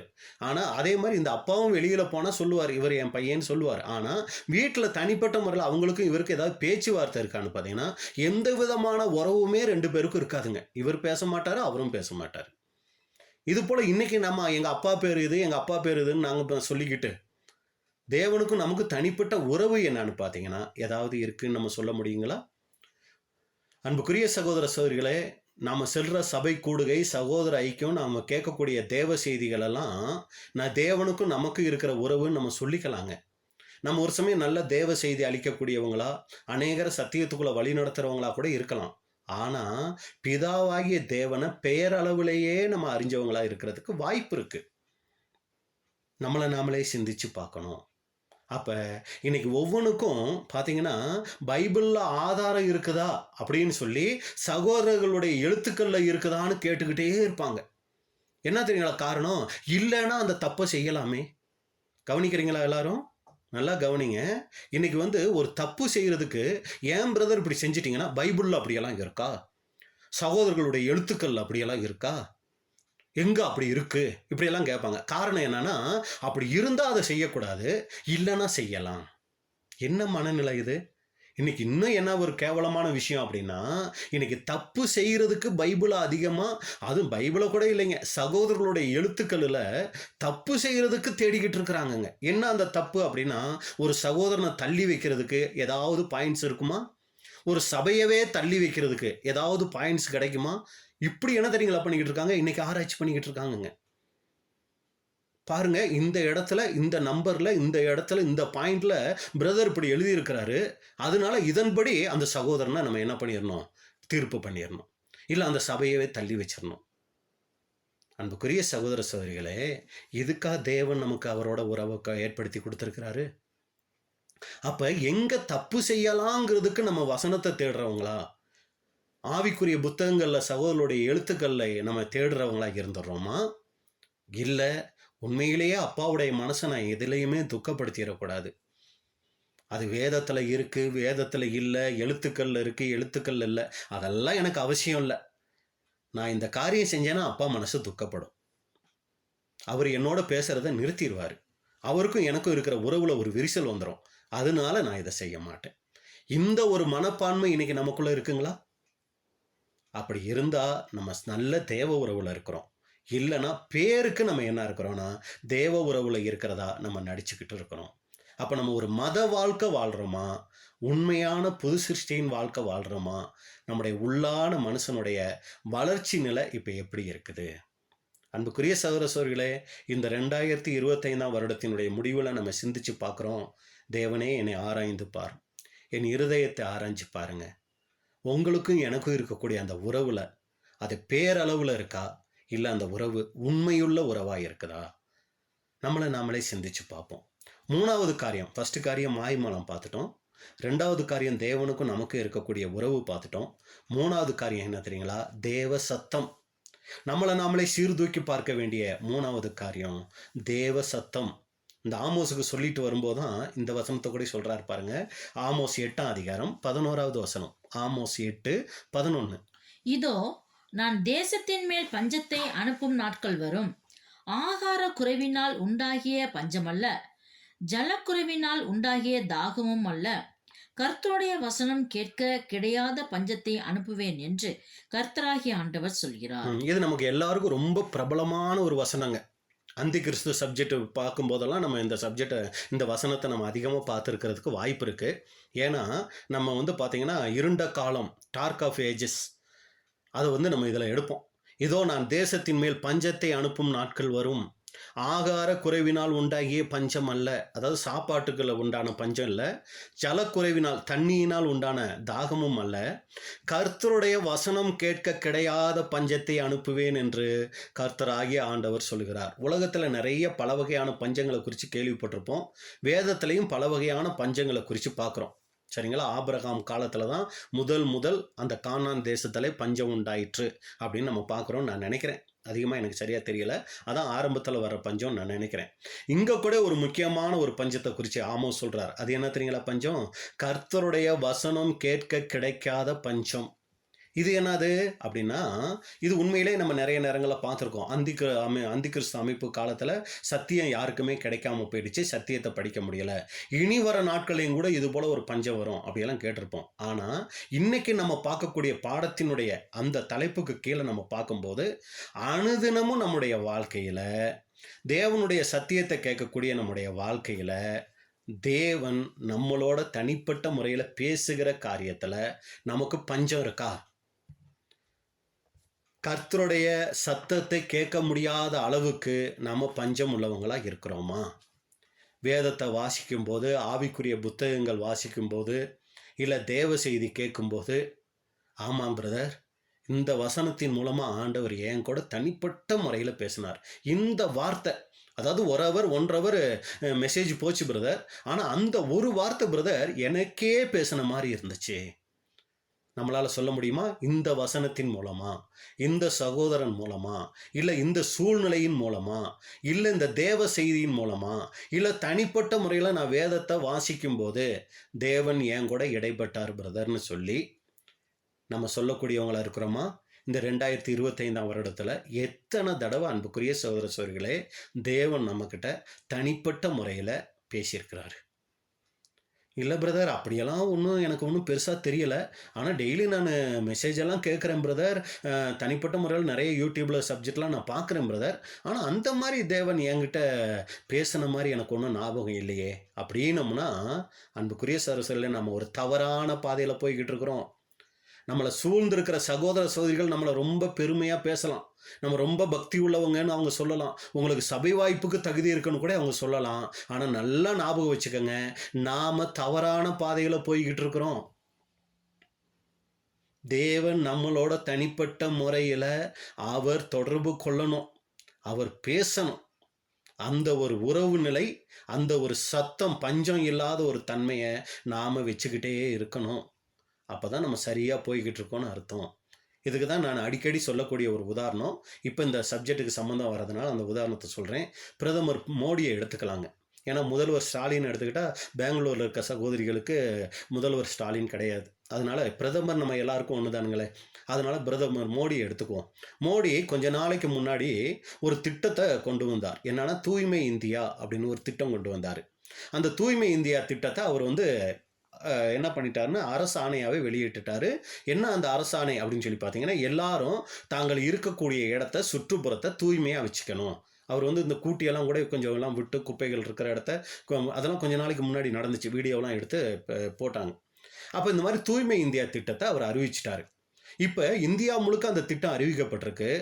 இப்போ எல்லாரும் அதுக்கு கீழ்ப்படுகிறாங்களா அப்படின்னு சொல்லி பார்த்தீங்கன்னா ரொம்ப குறைவு.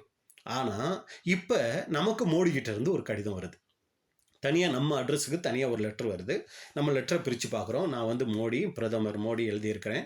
பாருங்கள், நான் இந்த மாதிரி ஒரு தூய்மை இந்தியான்னு ஒரு திட்டத்தை அறிமுகப்படுறேன். நான் உங்களை பார்க்கணுன்னு ஆசைப்பட்றேன். நீங்கள் டெல்லிக்கு வாங்க. ஒரு கற்பனை தான், இருந்தாலும் இந்த காரணத்தை புரிஞ்சுக்கிறதுக்காக நான் சொல்ல வரேன். சரிங்களா? கொஞ்சம் நீங்கள் வாங்க, டெல்லிக்கு வாங்க, உங்களை நான் நேருக்கு நேர் பார்க்கணும் அப்படின்னு சொல்கிறாரு. அதுக்கான பிரயாண செலவுகள் எல்லாமே உங்களுக்கு ஃப்ரீ, நீங்கள் வாங்கன்னு சொல்லிட்டார். இப்போ உங்களில் ஒவ்வொருத்தரும் நீங்கள் அதை நினச்சிக்கோங்க. உங்களுக்கு இந்த மாதிரி தனியாக இன்றைக்கி ஒரு லெட்ரு வந்துருச்சு. நீங்கள் என்ன பண்ணுவீங்க? அந்த லெட்டரை வச்சுக்கிட்டு ரொம்ப சந்தோஷம் ஆகிடுவீங்க. பக்கத்தில் இருக்கவங்களுக்கெல்லாம் அந்த லெட்டரை காமிச்சிட்டு என்ன பண்ணுவீங்கன்னா, அவர் என்னைக்கு வர சொல்லிக்கிறாரோ அன்னைக்கு கிளம்பி நீங்கள் போவீங்க இல்லைங்களா? இப்போ நேராக போயாச்சு. நமக்கு பிரதமர் அவர் இருக்கக்கூடிய அந்த ஆஃபீஸுக்கு நம்ம போயாச்சு. அவர் லெட்டரை காமிச்சாச்சு. எந்த தடையும் இல்லை. நேராக போய் பிரதமர் பக்கத்தில் உட்காந்தாச்சு. உட்காந்த உடனே அவர் டீ ஒன்று சொல்லிவிட்டு, அவரும் டீ சாப்பிட்டுட்டு நமக்கு டீ சொல்லிட்டாருன்னு வைங்க. சொல்லிவிட்டு இப்போ சொல்கிறாரு, பாருங்கள், நான் தூய்மை இந்தியான்னு ஒரு திட்டம் அறிவித்தேன். பாருங்கள், உங்களுக்கு ஸ்பெஷலாக சொல்கிறேன். பாருங்கள், நீங்கள் என்ன பண்ணுங்கன்னா, உங்கள் வீட்டை சுத்தமாக வச்சுக்கோங்க, உங்கள் சுற்றுப்புறத்தை சுத்தமாக வச்சுக்கோங்க. இதுக்காகத்தாங்க உங்களை நான் கூப்பிட்டேன் அப்படின்னு சொல்லி அனுப்பிச்சிட்டார். சரிங்களா? பாருங்கள், ஃபஸ்ட்டு இந்தியா முழுக்க அந்த சட்டம் வந்துச்சு, தூய்மை இந்தியா சட்டம். அப்போ நம்ம என்ன பண்ணியிருப்போம்? அது தானோன்னு எடுத்துகிட்டு இருந்திருப்போம். இப்போ நம்மளை கூப்பிட்டு தனியாக உட்கார வச்சு என்ன பண்ணியிருக்கிறாருங்க, நம்மகிட்ட தனியா அதை சொல்லியிருக்கிறாரு. இப்ப நம்ம வீட்டுக்கு வந்துட்டு அன்புக்குரிய சகோதரர்களே, முன்ன நம்ம கேட்ட மாதிரியே ஏனோ தானோன்னு இருப்போமா, இல்ல அதுக்கான அக்கறை எடுப்போமா? என்ன பிரதர் இப்படி சொல்லிட்டீங்க? அவரு முன்ன என்ன போய் ஒரு மரியாதை கொடுத்து என்ன மதிச்சு என்ன கூப்பிட்டு தனியா உட்காந்து பேசியிருக்கிறாரு. அப்புறமும் நான் அதை செய்யலைன்னா நான் மனுஷனே கிடையாது, மனுஷியே கிடையாது சொல்லுவோம் இல்லைங்களா? இதை தாங்க ஆண்டவர் பொதுவா சகோதர சகோதரிகள் மத்தியில் நம்ம கிட்ட பேசுறதுக்கும் இது பொதுவா இருக்கும். தனியா உட்கார வச்சு நம்ம கிட்ட ஒண்ணு பேசுவார் பாத்தீங்களா? இப்ப நம்மளால அதை மீறவே முடியாதுங்க வாழ்க்கையில. அன்புக்குரிய சகோதர சகோதரிகளே, இந்த பஞ்சத்துல ஏதாவது நம்ம இருக்கிறோமா? இந்த சத்தம் கேட்க முடியாத ஒரு பஞ்சத்துல நம்ம இருந்தோம்னா நம்ம தவறான பாதையில இருக்கோம். இல்ல பிரதர், அந்த ஒரு சத்தம் நான் கேட்டேன்னா அது என் வாழ்க்கையவே மாத்திருது. இதுதான் சரியான ஒரு புது சிருஷ்டியினுடைய வாழ்க்கை. இதுதான் ஒரு சரியான ஒரு கிறிஸ்தவ வாழ்க்கை நம்ம வாழ்றதுக்கு ஆதாரம். அன்புக்குரிய சகோதர சகோதரிகளே, பாருங்க, யோசேப்பு மரியாள் சம்பவத்தில் கூட பார்க்குறோம். ஆண்டவராகிய இயேசு கிறிஸ்துவனுடைய 12 வயசுல என்ன நடந்துச்சுன்னா, ஆலயத்துக்கு போறாங்க. ஆலயத்தில் அந்த பண்டிகை முடிஞ்சு திரும்பி வர்றாங்க. இவங்க 2 பேரும், யோசேப்பும் மரியாளும் கிளம்பிட்டாங்க. இவங்க மனசுல என்னன்னா, யோசேப்பு இவங்க கூட வரதாவே நினைச்சுக்கிட்டு தான் அவங்க கிளம்பி போய்கிட்டு இருக்கிறாங்க. ஆனா பாத்தீங்கன்னா அவங்க நினைவு தவறு. ஏசு அவங்க கூடவே வரல, அவர் தேவாலயத்தில் இருக்கிறாரு. ஆனா இவங்க என்ன நினைச்சுக்கிட்டு போயிட்டு இருக்காங்கன்னா, ஏசு கிறிஸ்து நம்ம கூட தான் வர்றாரு. இன்னைக்கு அன்புக்குரிய சகோதர சகோதரிகளே, அநேக நேரங்களில் நாமளும் அப்படித்தான் நினைச்சிடறோம். ஏசு கிறிஸ்து என் கூடவே தான் இருக்கிறார். பாட்டு கூட பாடிடுவோம், என் கூடவே இரும் ஓ இயேசுவேன்னு பாடு கூட பாடிடுவோம். ஏசு என் கூட இருக்கிறாருன்னு பாட்டெல்லாம் பாடுவோம். ஆனா உண்மையிலேயே ஏசு நம்ம கூட வர்றாரா? நம்ம கூட இருக்கிறாரா? அன்னைக்கு அவங்க கூடவே பயணிக்கிறாருன்னு நினைச்சாங்க, ஆனா அவர் கூட பயணிக்கல. அப்ப இன்னைக்கு நம்மளை நாமளே சீர்தூக்கி பார்ப்போம். எங்க இயேசுவை விட்டோமோ அங்க திரும்பி வந்து அவரை கூட்டிக்கிட்டு போறது நம்முடைய ஆவிக்குரிய வாழ்க்கைக்கு நல்லா இருக்கும். ஒரு சமயம் கூட வந்தா சந்தோஷம், ஆனா கூட வரதா நினைச்சுக்கிட்டு நம்ம தனியா போய்கிட்டு இருந்தோம்னா நம்மளை நாமளே ஏமாத்திக்குவோம்.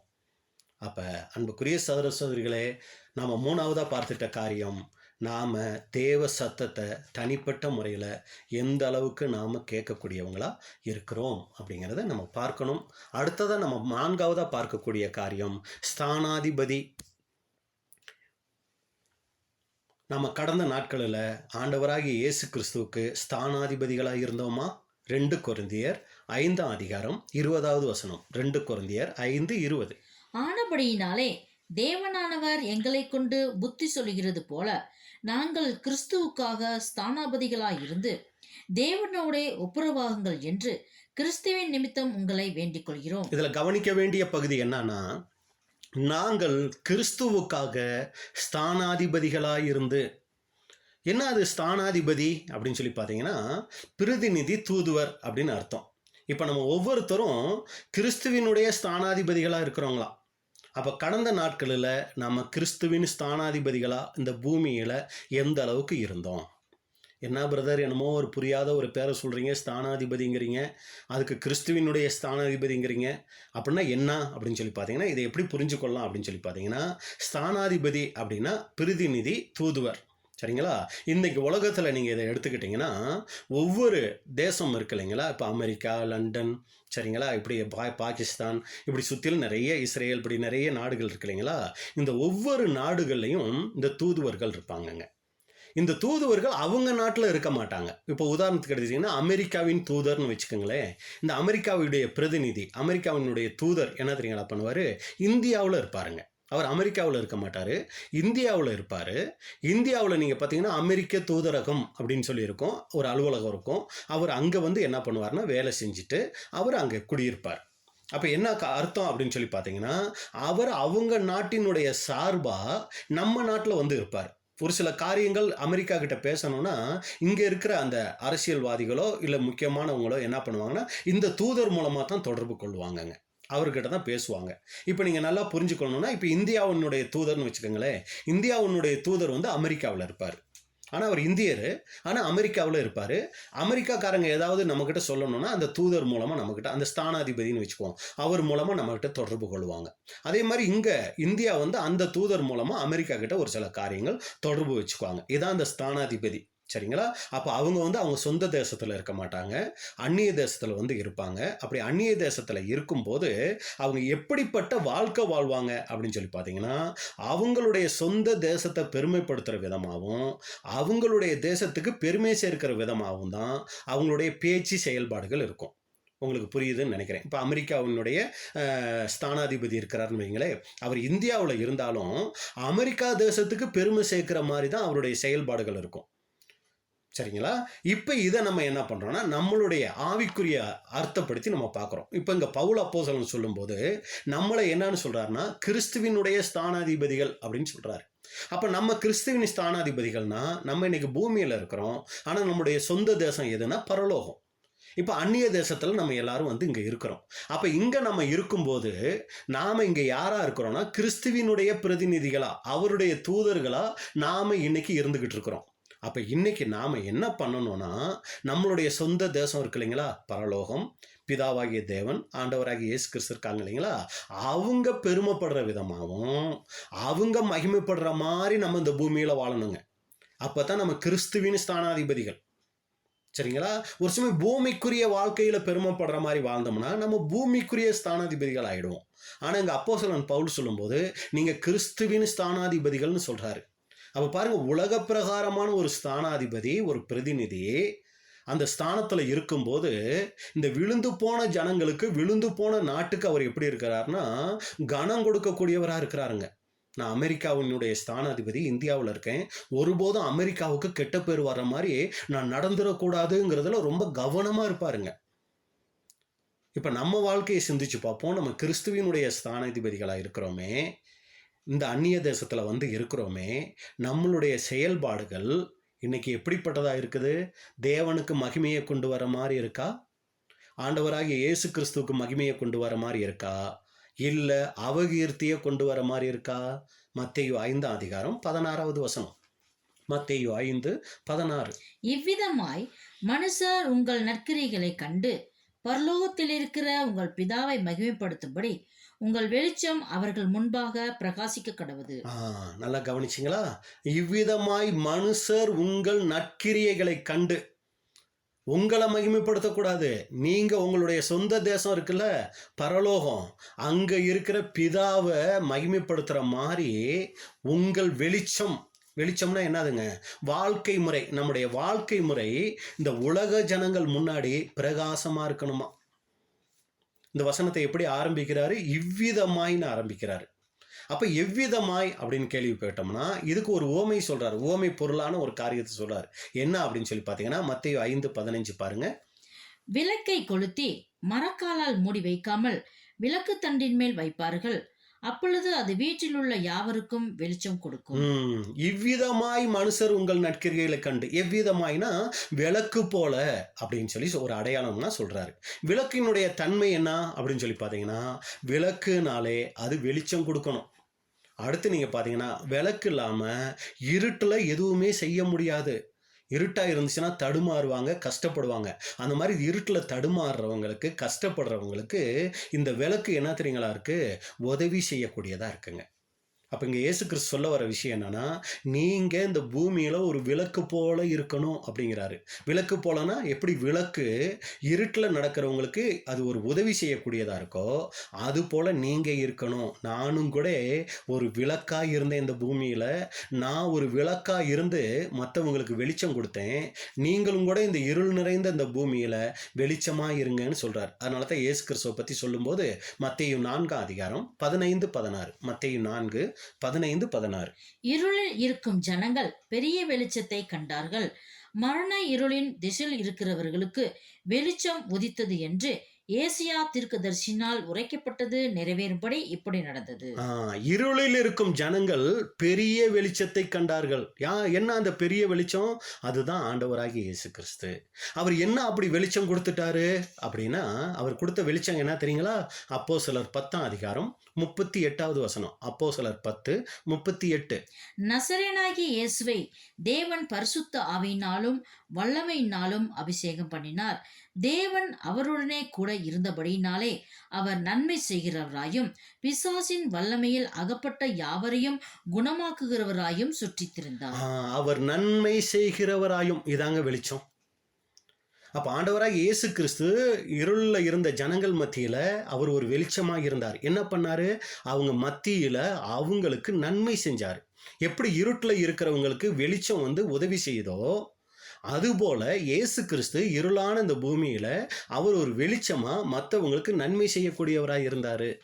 அப்ப கிறிஸ்துவனுடைய ஸ்தானாதிபதிகளா நாம இருந்தோம்னா, நாம மற்றவங்களுக்கு நன்மை செய்யக்கூடியவங்களா, மற்றவங்களுக்கு உதவி செய்யக்கூடியவங்களா இருப்போம். அப்ப கடந்த நாட்களில் நாம இந்த பூமியில கிறிஸ்துவினுடைய ஸ்தானாதிபதிகளா எந்த அளவுக்கு இருந்தோம்? நம்மளை நாமளே சீர்தூக்கி பார்ப்போம் அன்புக்குரிய சகோதர சகோதரிகளே. அப்போ நாம் ஒரு வெளிச்சமாக இருந்தால் நம்மளை சுற்றி இருக்கிறவங்க நம் நிமித்தம் சந்தோஷப்படக்கூடியவங்களா இருப்பாங்க. ஏன்னா வெளிச்சத்துக்கே இருக்கக்கூடிய குணம் என்ன தெரியுங்களா? பாருங்கள், கரண்ட் போயிடுச்சு, இருட்டாயிடுச்சு, நம்ம அது கேனிலோ ஏதோ ஒன்று பொருத்தி வச்சுக்கிட்டு அப்படியே அட்ஜஸ்ட் ஃபோனில் இருக்கிற டார்ச் லைட்டை யூஸ் பண்ணியோ அப்படி இருந்துக்கிட்டு இருக்கோம். திடீர்னு கரண்ட் வருதுன்னு வைங்களேன், எப்படி இருக்குங்க நம்ம மனசு? ஏன் தான் இந்த கரண்ட் வந்துச்சோ அப்படி இருக்குங்களா? மிகப்பெரிய ஒரு சந்தோஷம், அப்பா கரண்ட் வந்துடுச்சு. பாருங்க, ஒரு சில பண்டிகை நாட்கள் இந்த சீரியல்லாம் போட்டிருப்பாங்க, அதெல்லாம் பார்த்த உடனே நம்ம மனசுக்கு வெறுப்பாக இருக்குங்களா? ஒரு சந்தோஷம் மனசில் வருதா? அந்த கலர் சீரியல் பல்பெல்லாம் பார்த்தா நம்ம மனசுக்குள்ள ஒரு சந்தோஷம் வரும். ஏன்னா வெளிச்சத்துக்கே இருக்கக்கூடிய சுபாவம் என்ன தெரியுங்களா? மற்றவங்களை அது சந்தோஷப்படுத்துங்க. அதனால தான் பிரசங்கியில் சொல்லும்போது பிரசங்கி 11:7, பிரசங்கி 11ஆம் அதிகாரம் 7வது வசனம், வெளிச்சம் இன்பமும் சூரியனை காண்பது கண்களுக்கு பிரியமும் ஆமே. பொதுவாகவே வெளிச்சம் அப்படிங்கிறதே அது ஒரு சந்தோஷத்தை கொடுக்கக்கூடிய ஒரு விஷயமா அங்கே இருக்குது. அப்போ நாம் இன்னைக்கு வெளிச்சம் வீசக்கூடியவங்களா இருக்கிறோன்னா, அதாங்க சொன்னார், இவ்விதமாய் மனுஷர் உங்கள் நற்கிரியைகளை கண்டு பரலோகத்தில் இருக்கிற உங்கள் பிதாவை மகிமைப்படுத்தும்படி உங்கள் வெளிச்சம். அப்போ நாம் நம்மளுடைய வாழ்க்கை முறை மற்றவங்க முன்னாடி பிரகாசமாக இருக்கணும்னா வெளிச்சம் இன்பமும் அப்படின்னு பிரசங்கி சொல்கிறாரு. அப்போ நம்மளுடைய வாழ்க்கை முறையினால மற்றவங்க சந்தோஷப்படணும். மற்றவங்க நம்மளை பார்த்து நம்ம வாழ்க்கை முறை நிமித்தம் வேதனை கஷ்டப்படக்கூடாதுங்க. சரியாக சத்தியத்துக்குள்ளே நம்ம இருக்கிறோம், சத்தியத்துக்குள்ளே வராத மனைவி இருந்தாங்கன்னா நம்ம நிமித்தம் அவங்க சந்தோஷம் தான் படணும்.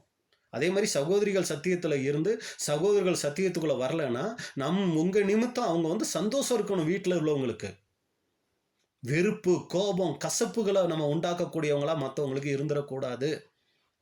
அப்படி இருந்துக்கிட்டு நாம் தேவனுடைய பிள்ளைகள்னு நினைச்சோம்னா நம்மளை நாமளே ஏமாத்திக்கிறோம். அப்போ அன்புக்குரிய சகோதர சகோதரிகளே, கடந்த 2025 இந்த வருடங்களில் நம்ம மற்றவர்களுக்கு சந்தோஷத்தை கொடுக்கக்கூடியவங்களா நம்முடைய வாழ்க்கை முறை இருந்துச்சா? கடைசியாக நம்ம முடிக்கலாம். உலக ஸ்தானாதிபதிகள் இந்த நாட்டில் இருந்து இன்னொரு நாட்டுக்கு போயிருக்கும்போது அங்கே இவங்க ஒன்று சொல்லிட்டு இன்னொரு விதமாக நடக்க மாட்டாங்க. ஒன்றை சொல்லி இன்னொன்றை செய்கிறவர்களா இருக்க மாட்டாங்க. அப்படி ஒரு சமயம் அவங்க நடந்தாங்கன்னா அது சொந்த நாட்டுக்கு அவமானத்தை கொண்டு வரக்கூடியதாக இருக்கும். இதில் நமக்கு என்ன பாடம்னா, இன்னைக்கு நாம் பேசுகிற வார்த்தைகள், நம்ம பேசுறது ஒன்று, நம்ம நடக்கிறது ஒன்றா இருந்துச்சுன்னு வைங்க, அது நமக்கே இவர் இப்படித்தாங்க பேசுவார், ஆனால் இவர் பேச்சு ஒன்றுங்க, இவர் நடக்க ஒன்றுங்க அப்படின்னு மற்றவங்களே கேவலப்படுத்துவாங்க. அது ஒரு பக்கம். ஆனால் இது நமக்கு அவமானத்தை கொண்டு வரதை விட பிதாவாகிய தேவனுக்கு அவமானத்தை கொண்டு வரக்கூடியதாக இருக்கும். ஏன்னா அவருடைய வார்த்தையின் மூலமாக தானே இதை நம்ம செஞ்சிடறோம். அப்போ அன்புக்குரிய சகோதர சகோதரிகளே, இன்னைக்கு புறஜாதிகள் மத்தியில் நாம் சந்தோஷம் கொடுக்கக்கூடியவங்களா இருக்கிறோமா?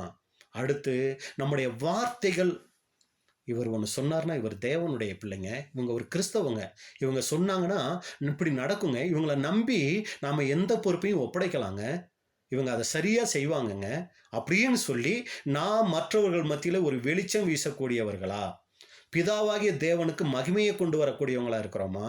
இல்லை ஏன் தான் இவங்களாம் கிறிஸ்தவங்கன்னு சொல்லிக்கிட்டு பைபிளை தூக்கிட்டு சபைக்கு போகிறாங்களோ? ரொம்ப மோசங்க. வாயில் வர்றதெல்லாம் பொய், செய்கிறதெல்லாம் பித்தலாட்டம், சரியான ஃப்ராடுங்க. இந்த மாதிரி பேரை ஏதாவது நம்ம வாங்கிடுவோங்களா? வாங்கிட்டோமா? அன்புக்குரிய சகோதர சகோதரிகளே, நம்மளை நாமளே சிந்திச்சு பார்ப்போம். அது தேவனுக்கு அவமானத்தை கொண்டு வருது. இவங்க ஒரு கிறிஸ்தவங்க, ஆனால் இப்படி நடக்கிறாங்கனால அங்கே கிறிஸ்துவினுடைய நாமம் என்ன ஆகுதுங்க? தூஷிக்கப்படுது. அதை தான் அப்போஸ்தலன் பவுல் சொல்கிறாரு, ரோமர் 2:24, ரோமர் 2ஆம் அதிகாரம் 24வது வசனம். எழுதியிருக்கிறபடி தேவனுடைய நாமம் புறஜாதிகளுக்குள்ளே உங்கள் மூலமாய் தூசிக்கப்படுகிறதே. அப்ப எழுதி இருக்கிறபடி ஏசாயா 52 அதிகாரம் 5வது வசனம், எசேக்கியேல் 36 அதிகாரம் 20வது வசனம், இதுல தான் அதை எழுதியிருக்கு. எழுதியிருக்கிறபடி தேவனுடைய நாமம் இன்னைக்கு நம்மை சுற்றி இருக்கிற புறஜாதிகள் மத்தியில நம் மூலமாய் மகிமைப்படுதா, தூஷிக்கப்படுதா? நம்மளே சிந்திச்சு பார்ப்போம். அப்ப இதோட முடிக்கிறோம். அன்புக்குரிய சகோதர சகோதரிகளே, ஒரு வருடத்தினுடைய கடைசி பகுதியில் இருக்கிறோம். இந்த 2025 வருடத்தினுடைய முடிவு பகுதியில் நம்ம இருக்கிறோம். நாமளே மீண்டும் சீர்தூக்கி பார்க்கிறது ரொம்ப அவசியமாக இருக்குது. அப்போ நம்ம செய்கிற அநேக ஆவிக்குரிய காரியங்கள், நல்ல விஷயங்கள் தேவனுடைய பார்வையில் அருவருப்பாக காணப்படுறதுக்கு வாய்ப்பு இருக்குது. எப்போ அப்படின்னா, அது தேவனுக்கு பிரியமாக மாறணும்னா நம்மளுடைய தனிப்பட்ட வாழ்க்கை தேவனுக்கு பிரியமாக இருந்தால் நம்ம செய்கிற ஆவிக்குரிய காரியங்கள் தேவனுக்கு பிரியமாக இருக்கும். இல்லை நம்முடைய அனுதின வாழ்க்கை முறை தவறாக இருந்துக்கிட்டு நாம் தேவனுக்கு செய்யக்கூடிய எந்த ஒரு காரியமும் அது அவருக்கு அருவருப்பாக இருக்கும். அதில் நம்ம பார்த்துட்டோம் ஒரு சில காரியங்கள். மாய்மாலம் நம்முடைய வாழ்க்கையில் காணப்படுதா? தேவ உறவு அனுபவ ரீதியாக தேவனை நம்ம தொழுது கொள்கிறோமா? பெயர் அளவில் நம்ம தொடர்பு வச்சிருக்கிறோமா? தேவ சத்தம் கேட்க முடியாத ஒரு பஞ்ச நிலைமையில் நம்ம இருக்கிறோமா? அடுத்து கிறிஸ்துவின் ஸ்தானாதிபதிகளா, கிறிஸ்துவுக்கு பிதாவாகிய தேவனுக்கு மகிமையை கொண்டு வரக்கூடியவங்களா நாம இருக்கிறோமா? நம்மளை சிந்திச்சு பார்ப்போம். தேவன் உணர்த்தின காரியங்களை தேவ சமூகத்தில் போய் ஜெபிச்சு சரி செய்து கொண்டு வருகின்ற இந்த 2026 வருடத்தில் தேவனுக்கு இன்னும் பிரியமான வாழ்க்கை வாழ்றதுக்கு தேவன் தாமே நம்ம ஒவ்வொருவருக்கும் கிருபை செய்வாராக. பொறுமையோடு கேட்டவங்களை தேவன் ஆசீர்வதிப்பாராக. இப்படிப்பட்டதான வாய்ப்பை கொடுத்த பிதாவாகிய தேவனுக்கும் ஆண்டவராகிய இயேசு கிறிஸ்துவுக்கும் அருமையான சகோதர சகோதரிகளுக்கும் என்னுடைய நன்றியை தெரிவித்துக் கொள்கிறேன். தேவனுடைய நாமம் மகிமைப்படுவதாக. ஆமென்.